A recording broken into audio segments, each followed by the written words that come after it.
Hello, good morning, good afternoon, depending on where you are. Welcome, welcome. We have today our sixth and final in our series of Practical Pilgrim webinars hosted by Camino Pilgrim at the Confraternity of St James, UK.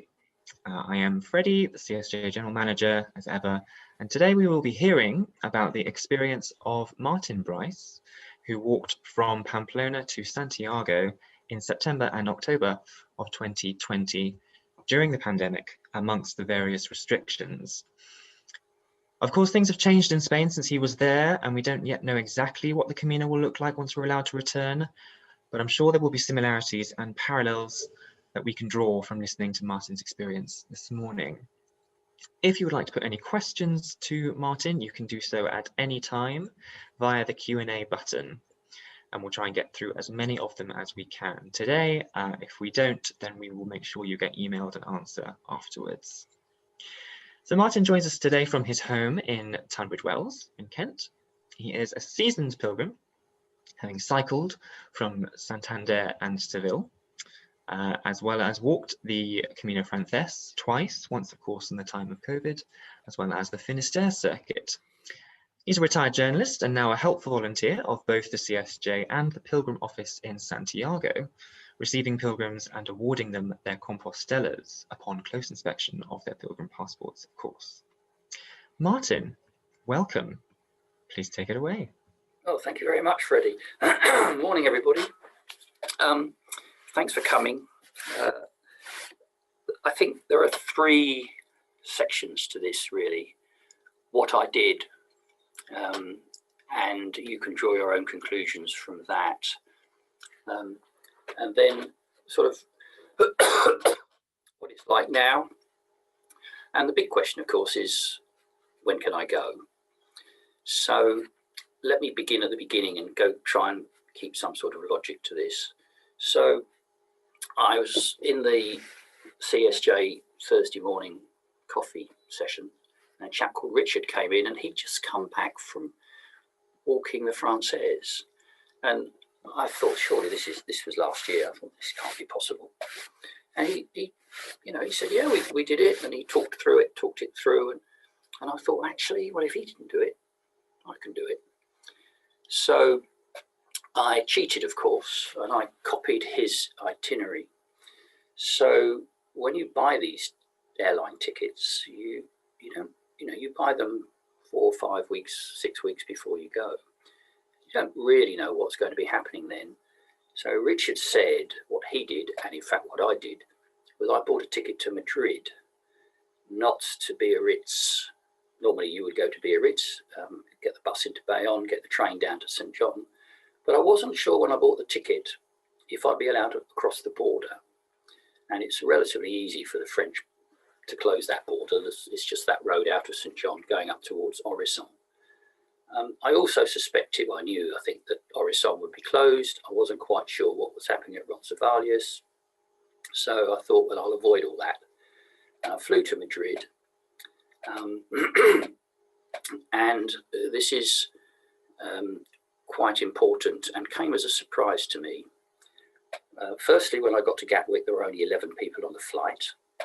And I said, surely it's not like this always. And she said, no, that's the period when you get home, you have to self-isolate, and people have just stopped going. There were so few of us that they had to move us around on the flight in order to put a person at each of the emergency exits. That's how empty it was. Arrived in Madrid, and I had downloaded an app, the name of which I can't remember now, from the Spanish government, and put all my details on it. And there were a team of 12 people at Madrid airport who checked and looked at the app on my phone. I had to take my hat off. They took my photograph, linked that photograph to the QR code on the app in my phone, and then they let me through. I will just say in passing, when I flew back into Stansted, there was none of this. I just walked straight off the flight, straight through.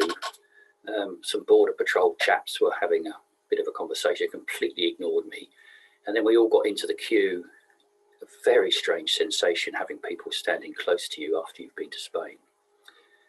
And anyway, so got into Spain,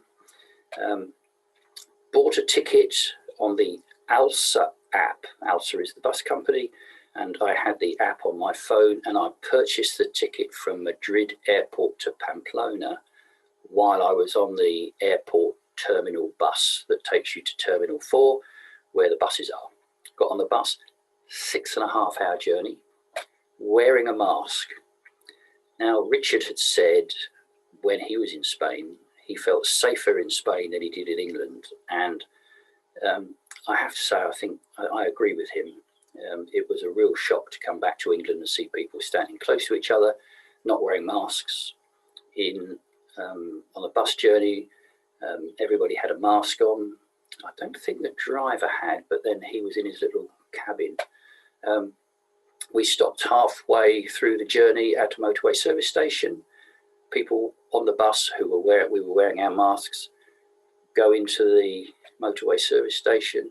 The staff are wearing masks, and everybody got food, sat down. You take the mask off while you're eating, put it back on again when you go and put your food in the sort of dirty dishes tray.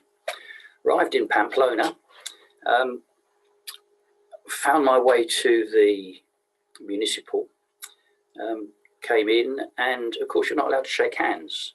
And there used to be a tradition here where you did a sort of elbow bump. And I sort of tried to do the elbow bump, and she said, no, we don't do that now, because it means you have to come within 2 meters. And everywhere you go inside the albergue, you have a mask on. Everybody in the street has a mask. Could we have the first photograph, please, Freddie? Sure, bear with me. So this is how all good Caminos start. This is me out about 100 yards away from the municipal in Pamplona. I found a little shop that was open. Everybody wears masks. And you see chaps sitting outside with masks. Some, as you can see, they sort of drop it down so that you can drink your beer. I thought actually that's not a bad photograph for the beginning of a Camino. Can we go to the next photograph, Freddie?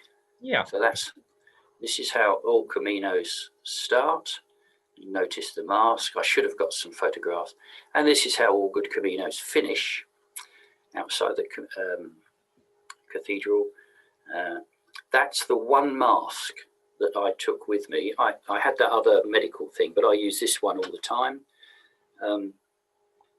As I was walking out of Pamplona the next day, dog walkers wear masks, joggers, people on building sites, policemen, traffic wardens. It's absolutely ubiquitous. And it was a bit of a shock to me because you just didn't, at that point, didn't see it, certainly not in Tunbridge Wells. And it's the law. You know, you don't get a choice in this. And a friend of mine here is a computer chap. He fixes people's laptops and that sort of stuff. And one of his clients was in the south of Spain. he said to Dave, he was there at a time when a British chap went into a supermarket and they said, oh, you know, mascarilla. He said, oh, I'm not wearing a mask. I'm not wearing a mask. So they called the police. And the policeman turned up. And the policeman said, well, you've got to wear a mask. He said, no, I don't have to wear a mask. It's ridiculous. So the policeman fined him 500 euros. That's a 500 euro fine. He said, don't be ridiculous. I'm not paying that. I'm not paying 500 euros. So the policeman fined him another 700 euros on the spot. He said, I'm just not paying. And the policeman said, you can either pay, that's 500 euros and 700 euros, or we'll go to prison, I'll lock you up, and then in a few days' time, we'll get you up in front of a court. So he paid. And, you know, that's the law. I mean, you can argue the toss about whether it's a good law or a bad law. I think it's a good law. I felt very safe in Spain. Walking out of Pamplona's university on the outskirts, everybody going into university, you know, everybody had masks. So when you're out in the countryside, I took it off. And because the Camino, of course, is a series of footpaths, and there will be people coming the other way. So somebody coming the other way, you would pull. I had a buff. You can see in that photograph. I've got a. In fact, I think that's a Camino buff, and I would just pull it up over my nose, step to one side of the path, and the person coming towards me would sort of nod, and we wouldn't stand and talk to each other. We would remain 2 meters apart, and I would move over and they would move over, which again is different from England. And again, I thought, oh, this is going to be okay. So we then, where do we go from Pamplona? I think almost universally through the towns and the villages, everybody I saw had a mask on during the day when I was there. Outside, nobody, there was a tendency not to have a mask on while you were walking on your own. So when I got to Albergues, it was different from the normal Camino. The Spanish government has reduced their capacity. So if you are the owner of a 50-bed albergue, you're now the owner of something like a 20, maybe 18 or 20-bed albergue. There are no more bunks. The bunks still exist, of course, but very often they'll just take the mattress away in order that you are 2 meters apart from the other person. And I stayed in one municipal. I've been trying to remember the name of the place, but they all merge into one. And they had bunk beds like this, and they'd removed, say, the top mattress from this bunk bed, the bottom mattress from this bunk bed, so that you were sort of sleeping like that. Of course, if you were in the top, when you got out, you were within 2 meters of the person next door, but at least they were making the effort. And we got there, and there was a single bed in the corner, and I said to the chap, "Oh, can I have that single bed?" Because my bunk was on the top. He said, "No, you can't have that. Somebody might want that." And I said, "Well, yeah, but I want it." He said, "Oh, no, you can't have it. Let's see if somebody turns up." So fair enough. And so the significance of that is that they know who you are and they know which bed you sleep in. So that if they get a report that someone in bed number 1 has gone down with COVID, they know that you were in bed number 9 or whatever. And they do, they do make an effort. There's no doubt about it. One of the things that, in fact, Richard mentioned in the coffee morning,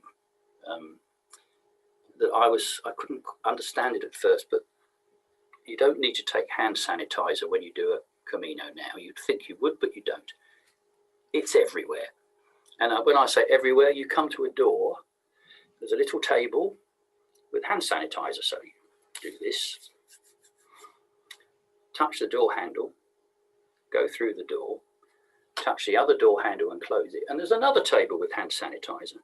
So you use that as well. So you sanitize your hands before you touch the door handle and after you've touched the door handle. So, which I don't think I've seen anything like that here. Although I suppose in lockdown I haven't been anywhere. So didn't, probably wouldn't see that. So as hand sanitizer, everything was spotlessly clean. So I came to Fontsabardon. This was an interesting one. Fontsabardon is the village before you come to a thing which is a great big iron cross, Crusoe de Ferros or whatever it's called. And Wikipedia says there are 29 inhabitants of this place, and it used to be a thriving little village. It's now completely dead. There, I think, was something like five albergues, all of them closed. And big albergues as well. Whoever owns this is, not making any money at all. Restaurants closed. There was one bar that was open, and I went in and I said, "Have you got a room?" And she said, "No, we're full. We've got one room. It's for 3 people and it's 65 euros. And of course, they've got quite a large albergue section.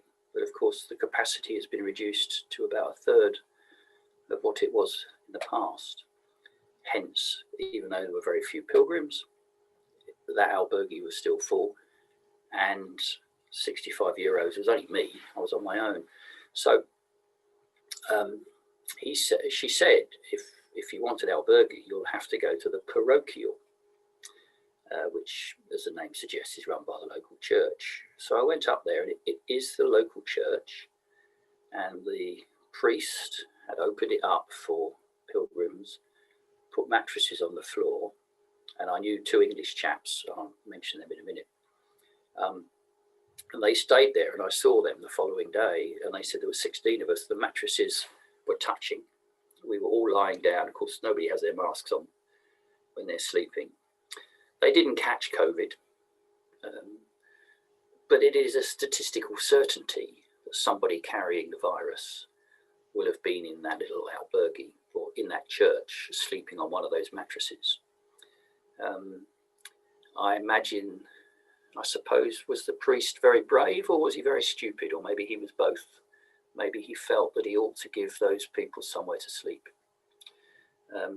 So I went back into the village, and I found a bar, and I went into the bar, and it turned out upstairs it was a hotel, and the Camino provides. Sitting in the corner was a Spanish chap who'd been in the same albergue as me the previous night. Well, in fact, we'd had our own rooms. They divided it up so that you had your own room. And he saw me, and he shouted to the barman and said, "He's a friend of mine, put him in my room." So I found somewhere to stay, shared the price of the room with him. I suppose the beds were closer together than 2 meters. I guess I was just lucky. I think if you are thinking of doing a Camino with somebody else, you may want to think of having a room, say there are 2 of you, having a room for 2, rather than go into albergues and maybe share rooms with people that you don't know. So anyway, that was fine. After Fonsabaden, I went up over the other side and came down and went into a coffee shop indoors. Whether that would be allowed now or whether it will be allowed when you're thinking of going, I don't really know. Again, I got there's hand sanitizer on the outside and sanitizer on the inside, that sort of stuff. So these 2 English people that I spoke to, a chap called Andy Mitton and his nephew Eli, they had bivvy bags, and they were aiming to sleep out, basically, I think for financial reasons, really. 1 or maybe 2 or 3, maybe twice a week. When the weather got cold, that all stopped.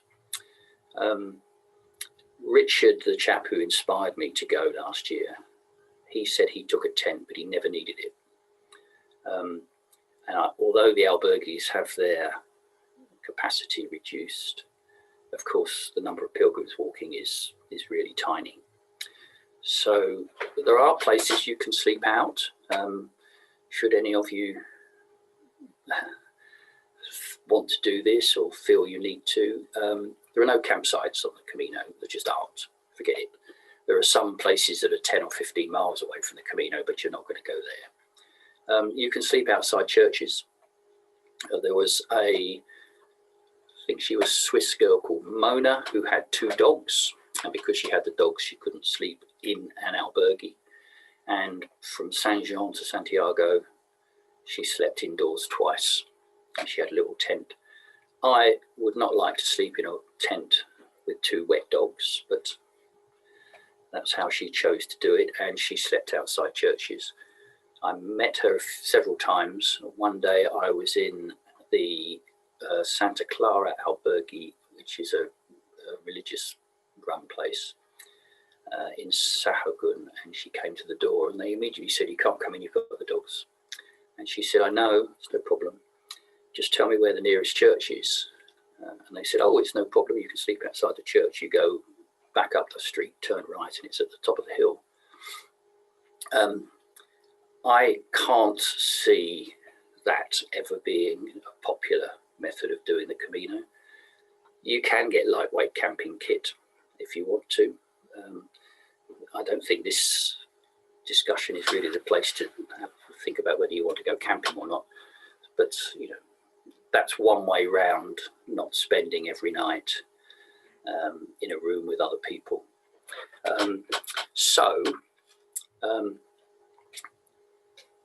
Let me just talk you through this interesting couple of days. I did about 30k into a place called Hontanas, where I was due to meet this French chap I knew. He was very nice, very strong walker, very nice chap. I said, they do a nice paella there. It's a really clean place. It's great. And on the way through, I came to the village before that, and there was an albergue owner standing outside, and he said to me, because I look English. I'm about a foot taller than most Spanish. And he said to me in English, do you need a bed? And I said, well, I do, but it's only 12 o'clock. It's very early. I said, how's business? He said, no. He said, terrible. Maybe next year if there is a vaccine. So I think should you choose to go on a Camino this year, you'll find businesses very welcoming. I never once had any suggestion of any form of hostility. Everywhere I went, they were, you know, the usual Spanish. They were polite, pleased to see me. And a couple of people said, you know, maybe next year. So I think they've just decided they're going to just have to survive last year and hope this year works out. So I think their vaccination program is going as quickly as it might otherwise have done, but in maybe 2 or 3 months' time, I think it'll be a very different picture indeed. Anyway, came into Hontanas. Freddie, can we have picture number 3, please? Sure.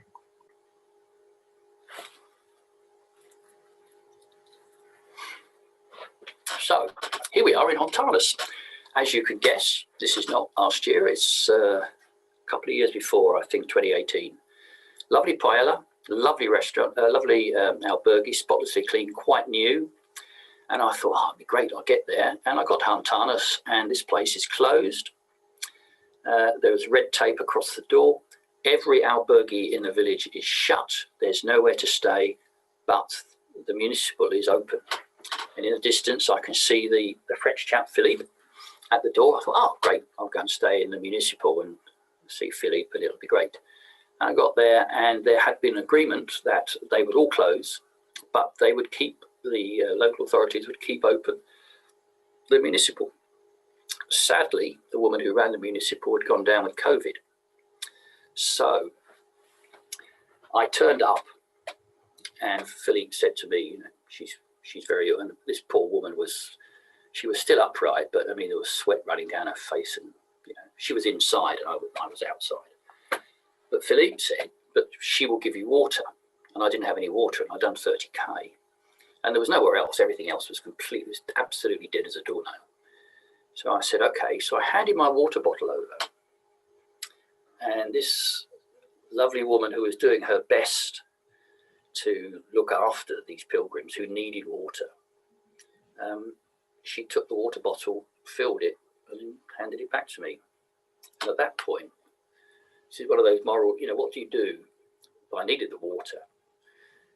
She hadn't touched the bit where I was going to drink it from. She had touched the rest of it. I knew she had COVID. Obviously she did. So I said, thank you very much. Put it in the side of my rucksack, and I, you know, what do you do?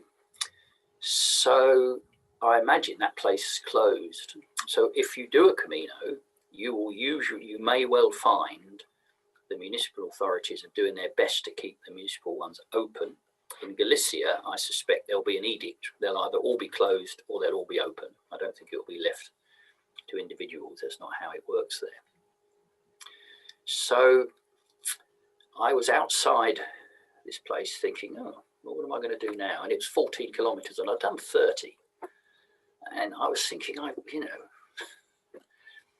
I'm not quite sure what to do here. And of course, you can't judge on the Camino. There was this very thin, scrawny, elderly, weak French woman with a huge bag. And she said to me, "I've called a taxi." And I thought, well, you would do, because you're very small and elderly and weak and all the rest of it. Ha! So the taxi arrived, and I said, well, can we share and go to the next? She said, yeah, of course. We got it. It turns out she walked from Le Puy, 1,700 kilometers from Le Puy to Santiago. She'd formerly been a teacher. She'd just retired. She wanted something to do, and she decided to walk from her home in Le Puy to Santiago. She was absolutely as hard as nails. Really nice. So we got the taxi driver to take us to the next town, name of which I can't remember now. And we went to Municipal, because we thought, well, the Municipal was open there. We'll go here. The Municipal will be open here. It wasn't. It was absolutely dead as a doornail. And it wasn't a question of we don't open till 4 o'clock. It was obviously shut. So I had the booking.com app on my phone, which I thoroughly recommend. Called it up, found that there was an albergue about 5 minutes walk away, booked 2 of us in, and then used Google Maps to tell me how to get there. The little Google, you walk around the village holding this, it says, turn left, 100 meters, turn right. And we turned up and she was expecting us. And there were 1, 2, 3, 5 of us in a room, single beds, not bunks, but we were within the 2 meters. And there was a group of French people there. And we went down for an evening meal. It's a very nice meal in a kind of conservatory. So it was outside. Technically, it was outside. But of course, it wasn't really outside. It had a kind of corrugated plastic roof. And we were eating. So we were sitting around the table. And of course, we were eating, so we didn't have masks on. And the lady who ran the albergue, she was working. So she did have a mask on. And there was a heater in the corner because it was cold outside. One of these gas air heater things. So of course the door was shut, so there wasn't much ventilation. And you think, well, you know, okay, well, it was fine. You know, I was sitting at the end, and I think this group of people were in I suppose what you might call a bubble. And I was a little bit, I suppose I was 1.5 meters away from the others. So that was okay. But I was lucky, I guess. You know, I suppose I was lucky. Could we have the next picture, Freddie, please? Yeah. So this is me in Santiago. You will not see this sort of thing happen again. That was my little Camino family. You see people in the background. It's always noticeable in these photographs in Santiago that we're all wearing shorts and short sleeves and all the rest of it. And if you look in the background, there are people there with long trousers and jackets and that sort of thing. It's you don't see this sort of thing in Santiago now. So when I had that night with everybody having the meal inside, that was more or less an exception, I think. Can we have the next picture, Freddie? And again, this is on the Via de la Plata. The chap with the green t-shirt in the middle of the 3, he's the albergue owner. And the other 2, the chap on the left is a Californian IT expert. The chap on the right is an Australian ex-army officer who had 22 years in Papua New Guinea. And they both started the Via de la Plata with other people, and the other people decided they couldn't go on and just flew home, couldn't stand it, and these 2 paired up. But you would not see that now. That is not something that's not a sight that you would commonly see. Can we have the next picture, Freddie? So this is another picture that you might see. The significance of this is it's in a conservatory. I apologise for the fact that it's blurred and out of focus and all the rest of it. This was a few years ago in Finisterre, but it's in a conservatory, so technically it's outside. I mean, in those days, obviously, there was no problem. it was also, I'm pretty sure it was November, and it was absolutely freezing. That's why I'm wearing a down jacket. Everybody's wearing warm coats. And people in the background are trying to smile as well by wearing coats. So that is what you would see now would be a very different matter. But if you're going to do a Camino, and I'm hoping to go back on, I think, July the 13th or the 14th, depending, but I haven't bought a ticket yet, depending on a lot of things. So I'm just going to just sort of get rid of that and come back to me. So I'm just going to talk you through a day so that you've got an idea of how a day runs. So a lot of places, albergues, will not do breakfasts, or did not do breakfasts. Who knows what's going to be the case. So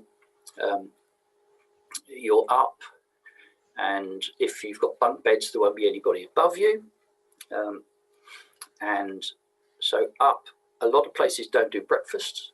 Some do. I had breakfast somewhere. It was quite a remote place. It was the place after Ocibrero. So I had breakfast there simply because there was nowhere to have breakfast for the next sort of 10 miles or so. When I was there in the first section in September, the weather was okay and there were a few people around. When it started to get cold, there were so few pilgrims that many albergues had simply closed on the beginning of October. Normally they close at the end of October, but they closed at the beginning of October. That may be the case this year, but if they're open, they may decide to hang on just to try to get a little bit of money from the very few pilgrims that come through. So towards the end, I was using booking.com a lot, paying instead of 10, 12, maybe 15 for an albergue, and I was paying sometimes 20, 25 or 30.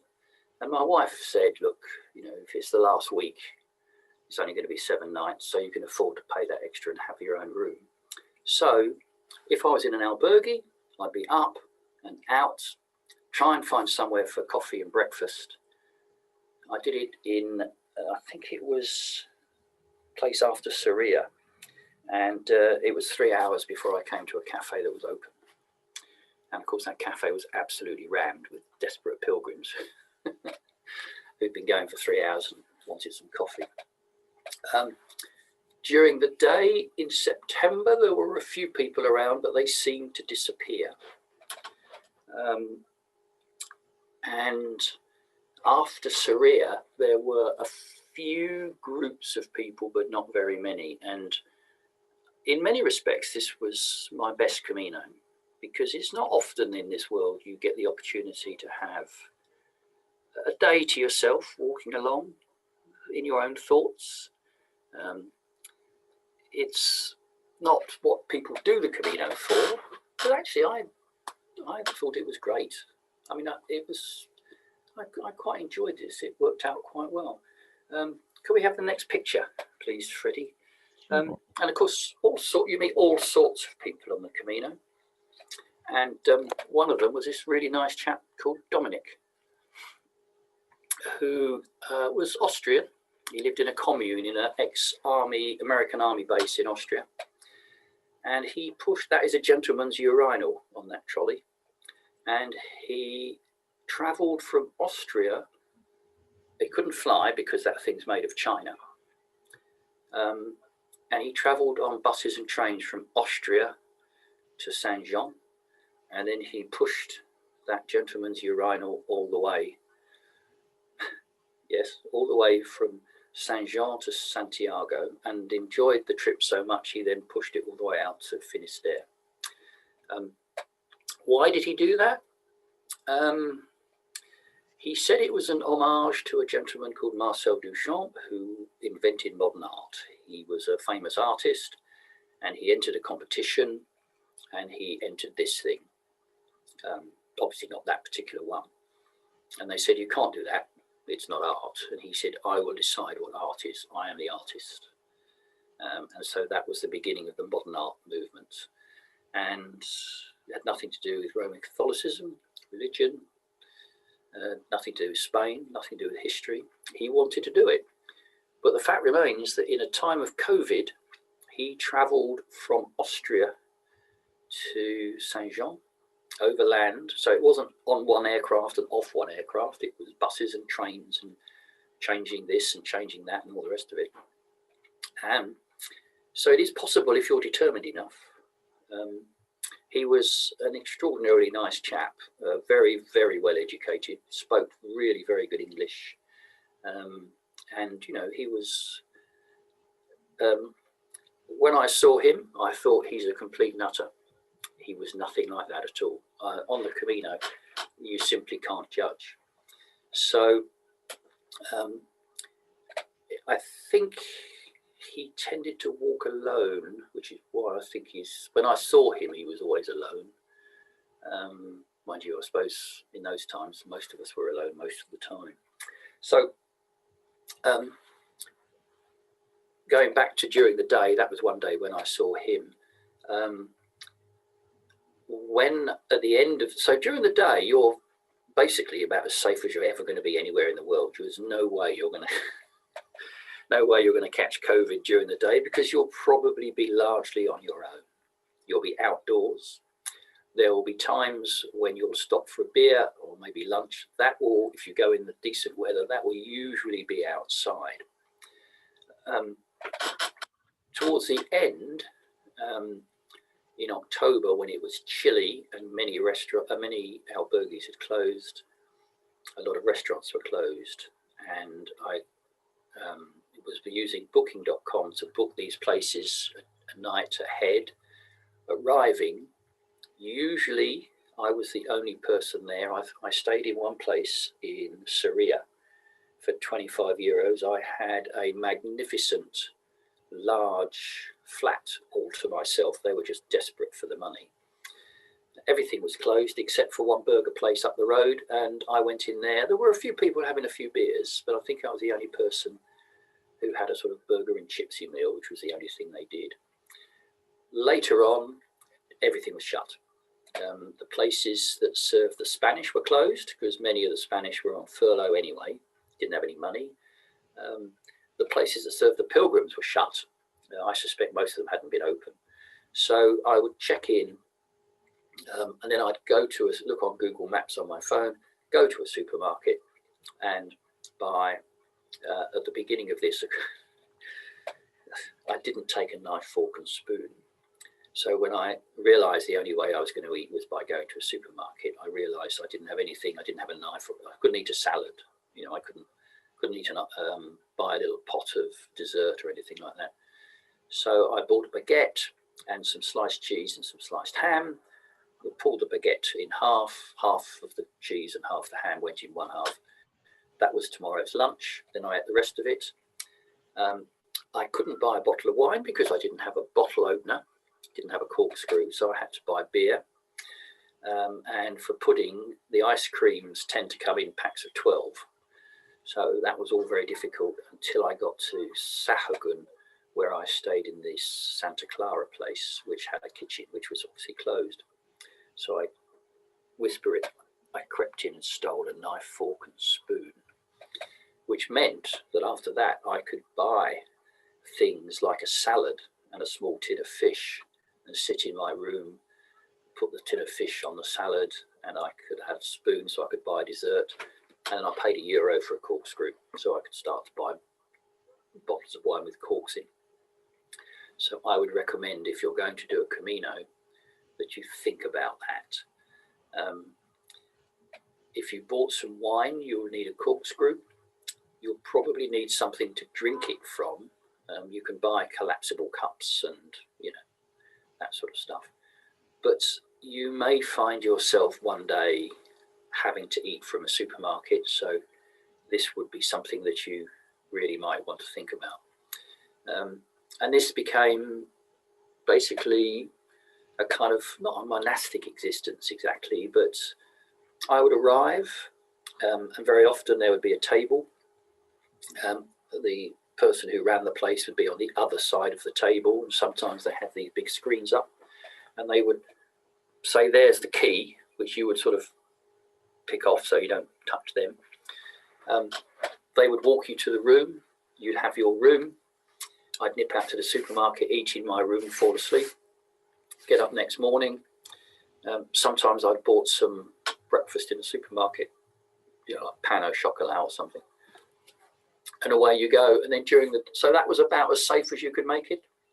And then during the day, I was alone, certainly for the last section. Coming into Santiago, could we have the next picture, please, Freddie? Sure. So when I come into Santiago, I always go to this place. It's called Bispo, which is spelled B-I-S-P-O. It's just up the road round. It's probably about 200 yards away from the cathedral. And it's run by a very nice Filipino lady who's in charge of it, and her husband does the barring section at the front. You will never see it like this. I went in there this time in Santiago, and I was the only person there. And I always have a scallop, and they will wash the scallop shell for you, and then I bring it home and screw it to the fence post outside. So there's half a dozen of these things. There's a big one for the French, and then there's a very beautiful one, very small one for the Finisterre, because the Finisterre is the most beautiful section, I think, of all Caminos. There's a medium-sized one for the Portuguese, another big one for the French. You get the idea. It's just a silly tradition that I have, and that's what I do. But when I went there this time, it was empty, and I was the only person. The very nice people who run it, they all speak very nice English. I think they've heard me speak Spanish and decided that they perhaps not ought to speak English to me, because then we can both understand what's going on. Final picture, please, Freddie. This is me back at Santiago. This is how all good Caminos end. So to kind of sum up, and I hope you've got lots of questions, I'm hoping to go in July. I would like to go in the end of June, but my wife's got her family are coming to stay on July the 8th. So I think I'm probably going to go on about the Tuesday or Wednesday of the week after. I think if you're planning to go, I would say to you, try to go, get ready to go. And if you can go, I mean, there's talk of US citizens being allowed to fly straight into Spain. There's talk of it's kind of COVID vaccination passport and all that sort of stuff. The Spanish economy is 20% tourism. If you're British, I've spoken to some friends and they said, oh, well, they'll want you back for the money. Well, that is true. There's a kind of bureaucratic thing about us not being EU citizens anymore. So that's another complication which we'll have to navigate. But there's talk of US citizens being allowed to fly into Spain and not have this quarantine. Although actually, to be honest, being forced to spend 2 weeks in a little Spanish village, to be honest, there are worse things in life. So I'm going to get ready. I'm going to start sorting out kit probably towards the end of June. I'm keeping an eye on the flights. It used to be £30 to fly from Gatwick, and then when I looked a little while ago, it was 180, which suggests to me that people are buying those seats on those aircraft.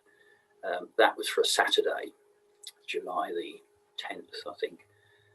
I'm thinking of going on, I think it's the Tuesday or the Wednesday, which I can't remember what it is. It might be the 14th, 13th, something like that. So that's what I'm aiming to do. I won't buy a return ticket. I'm retired. When I got to Santiago, I thought, well, I'll stay here because I quite like the place. But it was cold. There were no pilgrims. I went to the Pilgrim Office, but there's only a couple of people there, and I recognised the security guard. When I pulled my mask down to say, "Do you remember me?" he immediately started shouting and said, It's not optional, sir. It's mandatory." So I put the mask up. I thought, okay. So I suggest you get ready to go. If you're going to make any bookings, I would suggest you make sure you can move it or get your money back. I think there's a feeling that the Camino is going to be absolutely rammed. I don't think that's at all true. I think if you go, I hope you have the same experience that I had, which I thought was absolutely marvellous. There was a chap in front of me by about half a mile one day, and we were coming to this village. Can't remember the name of it. It's the one with all the paintings. And this old lady rushed out, and she was engaging him in a long conversation. They were delighted to see us, so I think you should definitely do that. And I hope that you finish up like me with a mask on, standing outside the cathedral. I think that's about it. If you've got any questions, please ask them. I'll be delighted to answer them. If you are looking at this on the recording, I suggest you get on to Freddie, and if Freddie's got any queries from you that he can't answer, I'd be delighted. Just one final sentence. If you're thinking of cycling it, I think that is a good idea. It's probably only going to be a 2, possibly 3-week trip at the most. When you get to Santiago, you can go to the post office next to the Pilgrim Office, and they will give you a large box and send your bicycle home to anywhere in Europe for 90 euros last year. But it does give you the flexibility to travel 10 miles to a hotel, which if you're walking, you don't. So there we are. I hope you have as good a trip as I did. Was that okay, Freddie? Thank you very much, Martin. That was fabulous. Thank you so much. Yeah, as we've said, it's an evolving situation in Spain and Portugal and France and everywhere else. But I think it's helpful just to listen to your experience back in autumn, and just piece together in our minds sort of what it will be like. It's also reassuring to hear that you did do it and you could do it, and it was nice, still a nice experience, or the best experience in your case. We do have some questions which I will throw at you, if that's all right. Firstly, we have Tim, and he has said, "Thank you, Martin. This is all very interesting and useful. I think you said you went in September last year. Is that correct?" Yes. And October, wasn't it? You were there for... Yeah, I think it was September the 10th to October the 18th, something like that. I can't remember. Something like that, yeah. Yeah. So ordinarily quite a popular time of year to go, but obviously pretty deserted when you were there. Susan has asked, what about the question of COVID testing before and after vacation? It's very expensive. Yes, I can't answer that question. I'm in the same boat as everybody else. There is talk here that if you're going to go to like a music festival or something, you need a negative test within the previous 24 hours. That's free test. It's the one that's not as reliable as the other one. There are 2 tests. I don't know the answer to that. I don't know what the position, to be honest, I don't know what the position is now, let alone what the position is going to be. But I think I could not afford to. I've read somewhere that in Harley Street in central London, you can have these tests. It's 200 quid. Well, if you're a family of 4, that's just completely impossible. So I don't know what's going to happen. It's that's probably the most important question of the day, really. Sorry. I'm hoping that things like that, crucial things like that, important things like that will be clarified once we do get the go ahead and we're told that it is safe to go back to the Camino. Then I'm hoping then those sort of details will be clarified and made accessible to people, because obviously the situation as it is, makes it inaccessible to a lot of people because of the expense. So Yeah. Fingers crossed that that will become clear in the next few months, hopefully. Yeah. We don't know for now. Richard asks, given what you are saying about many albergues being closed, would you or can you research in advance whether albergues, as distinct from hotels, are open, particularly if travelling at the start or end of the season? Yes, that's a very good question. I used booking.com. Some albergues are on booking.com.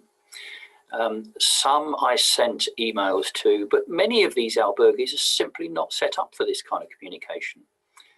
They just have a volunteer who checks you in, gives you a key, and then you check yourself out in the morning and go to the cafe and have a cup of coffee. They're just not set up to have, websites and emails and all that sort of stuff.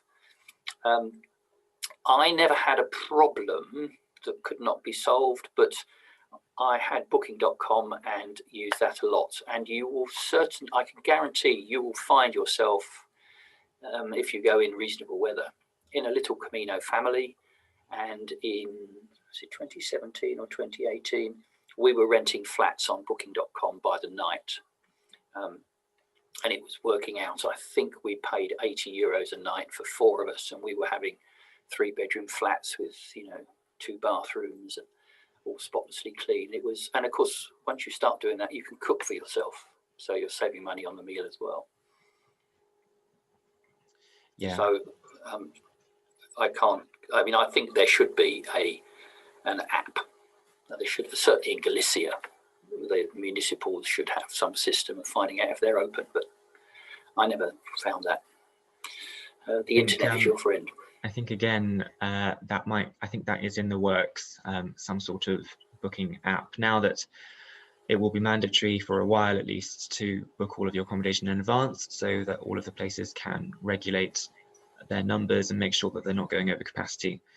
I'm pretty sure that facilities are being made for that by the Camino authorities at the moment. They haven't yet been launched. I don't believe they have a date that they're going to be launched, but that's something that's been discussed. And in the absence of that, I think booking.com is probably the most popular site to go on to, because if you are an albergue and you want the world to know that you're open, yes, booking.com is the go-to place to do that. I think it's obviously incredibly popular and well-known international accommodation site. So use that until anything kind of bespoke appears, I would say.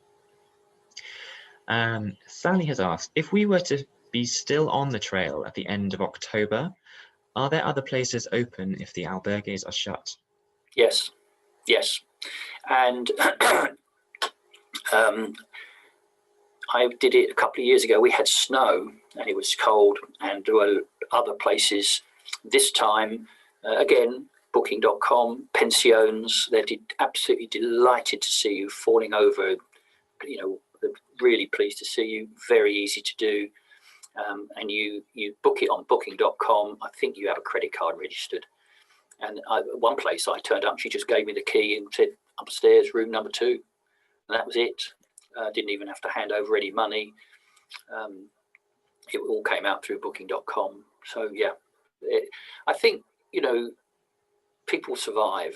There will be places to open. You just, if you're on say it's a Monday, you will already have booked yourself for Monday evening, and Monday morning, you might be thinking about, where am I going to book for Tuesday night, a day ahead. So, yeah, the answer is yes. Tim has asked, Martin, you mentioned using ALSA and booking.com apps. Are there any other apps that you would recommend? I use apps for navigation, and the one that I like is Trail Smart. You call it up and you look at your phone, and you don't really need it out in the countryside, but it's really handy in towns. There's one called Call Cops, I think.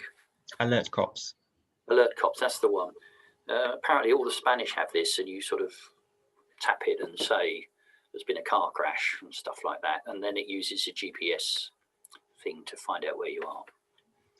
Yeah, it's we talk about it in the doing your research webinar, and Yeah, it's a very handy security app, basically, not just for pilgrims, for tourists, for residents, as Martin says. And it's it's a very quick and reliable and sophisticated way of reporting an incident or letting the local police know that you're in some sort of danger or you think you're at some kind of risk, and you want somebody to know where you are. You can also nominate a guardian when you download the app, and that can be your next of kin or loved one at home or whatever, and they can see where you are through GPS at any time they like.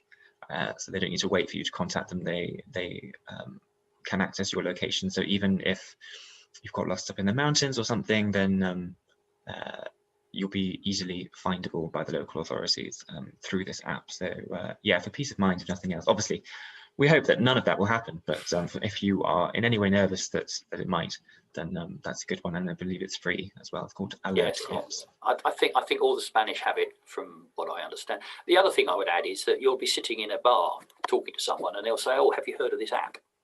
And you'll be saying to someone, "Oh, do you know about Alert Cops?"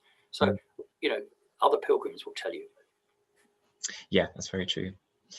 And our final question for the moment, unless another one comes through, Sally has asked, I've heard there are restrictions on sections of the trail at the moment, so you can't go through all towns. Is this still the case? I can tell you when I was there, that was not the case. But when I was in Santiago, I think they closed Leon. And I'm pretty sure it was Leon. They had an outbreak. So you've got to love Spain. So the local authorities laid on a 60-seat coach, and they had a little team of people there with a table and a gazebo, and they said, "Sorry, you can't walk on any further.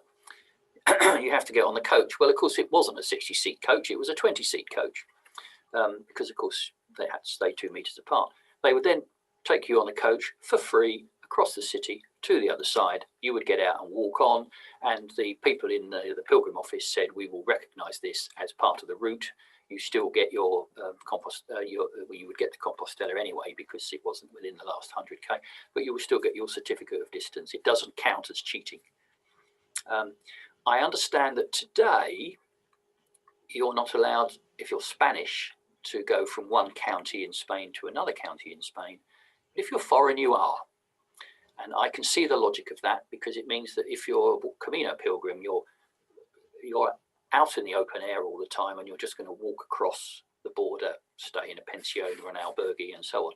If you're Spanish, you're going to go and visit your gran, and you're going to go inside the flat. So what the position will be... I'm going to correct you there, Martin. I think the case is that the regional borders are closed right now, completely. I mean, who knows how much actual control there is, but at the moment it is illegal to cross from one Spanish region into another for non-essential purposes. Sorry, my headphones have died. Oh, can you still hear us? Very poor. Okay. But yeah, Sally, that's the current situation. Obviously, we're hoping that that will change, but there's no sort of fixed dates as to when that will change at the moment. But at the moment, you cannot walk from Asturias into Galicia, for example. You cannot walk from Extremadura into Castilla y León, that sort of thing. So people doing the Camino at the moment and arriving in Santiago have started in Galicia. There are flights for people in the Schengen area.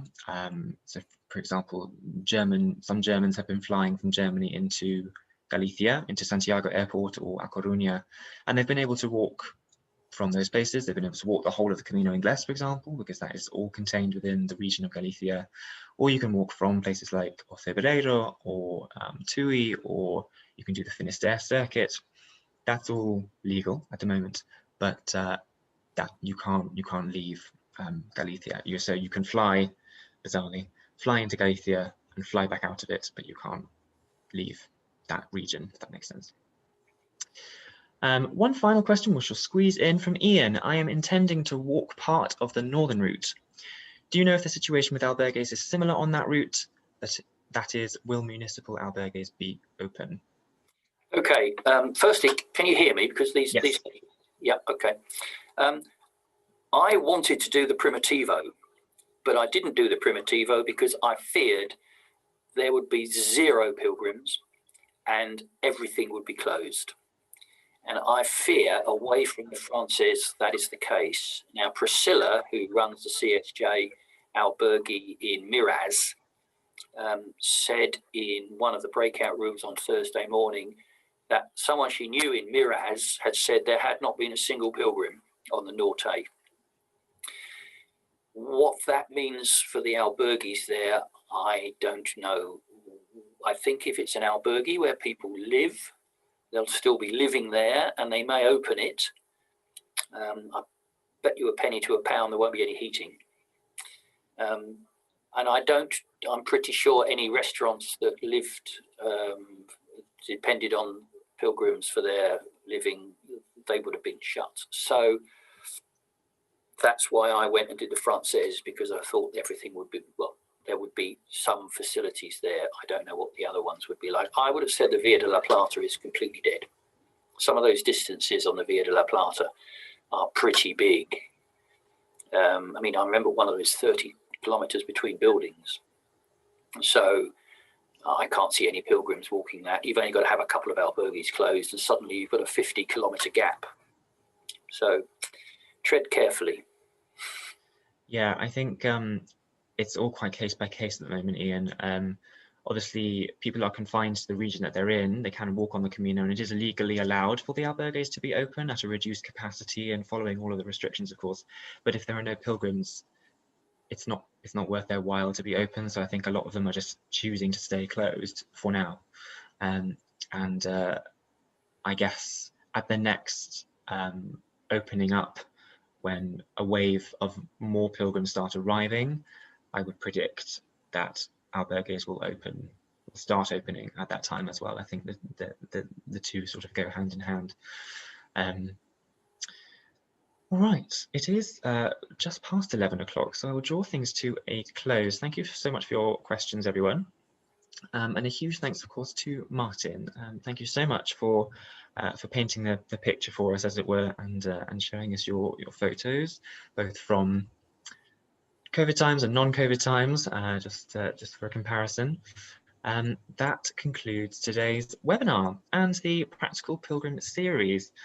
I really hope that these have proven useful or interesting for you pilgrims who are hoping to return to the Camino at some point in the not too distant future. Still a lot to be clarified by Spanish authorities, as we know, and we wait with bated breath for the all clear whenever that comes, but hopefully you've taken away some bits and pieces from these sessions to help in your planning and preparation.